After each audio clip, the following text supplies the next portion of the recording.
Kate Fagan, and I will be delivering a persuasive speech on abortion and why it is morally and ethically wrong. I want to thank you all for being here today to be my audience.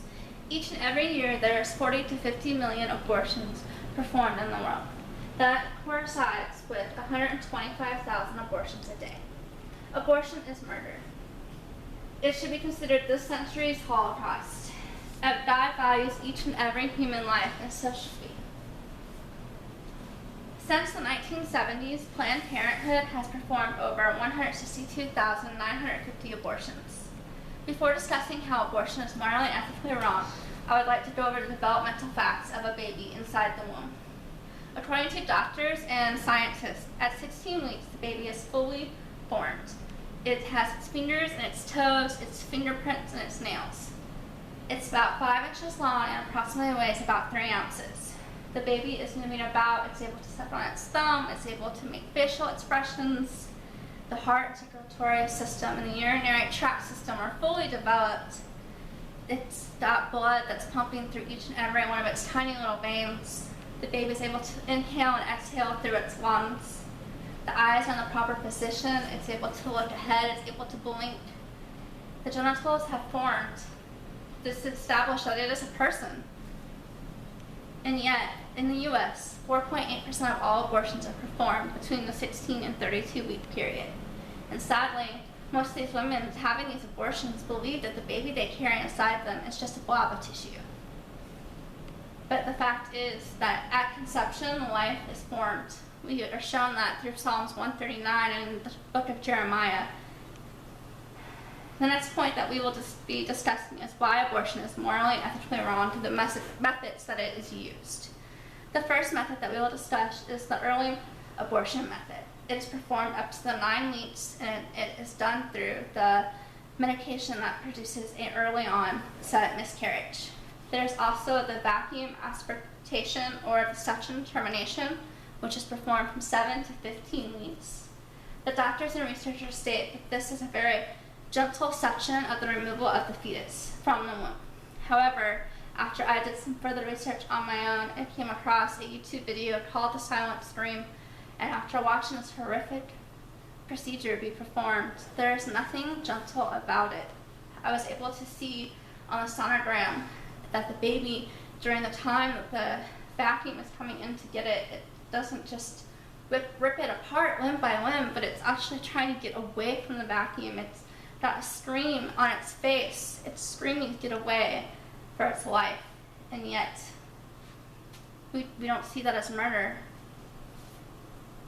There's also the late medical abortion, which is performed from 9 to 20 weeks on, and it's also another kind of medication that is able to induce the miscarriage. And there's the surgical dilation and evacuation, which is performed from 15 weeks and beyond. It's also known as the D&E.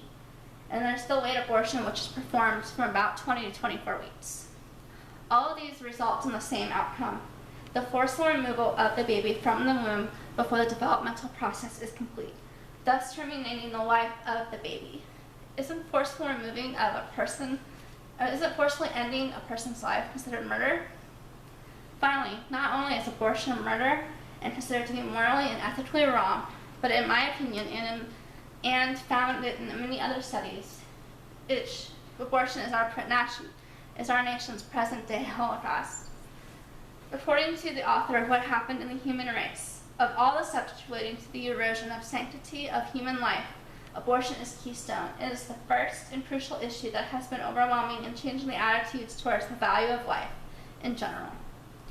The conclusions made in describing abortion as the next Holocaust in our nation is related to the beliefs of the Planned Parenthood founder Margaret Sanger, who believed not only in racial purification, but through the sterilization of the blacks, of the immigrants, and the poverty-stricken.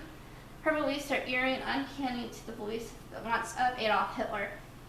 In Margaret Sanger's own words, she declares the most merciful thing that a large family could do for one of its infant members is to kill it. This woman not only condoning and enabling murder of unborn children, but she wanted to start a movement with it. And technically, she did. In conclusion, it is proven throughout the Bible that murder is morally wrong, yet in our nation, there are over 1,339,000 939,750 abortions. Life begins at conceptions. Abortions are performed up to and even beyond the 16 weeks of gestation. The baby known as the fetus is more than just a blob of tissue. It is a baby that is fully formed and developed its vital organs and fingerprints. Abortion is morally and ethically wrong, and the procedures that are performed on a child in the womb that are violently removing it and ending its life.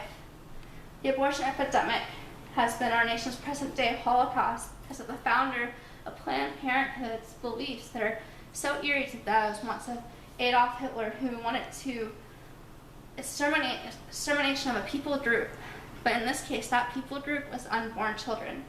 The Bible clearly states to cause harm to a child will result in severe consequences. The call to action is that we as Christians have the responsibility to inform those around us of the truth. The truth is that abortion is murder. God values each and every life, and that each person should value life as well. Life begins at conception, not at birth. I would like to bring back your attention to the fact that since we began this presentation about 6 minutes ago, there has been over 2,070 abortions performed. Thank you for being here with me today.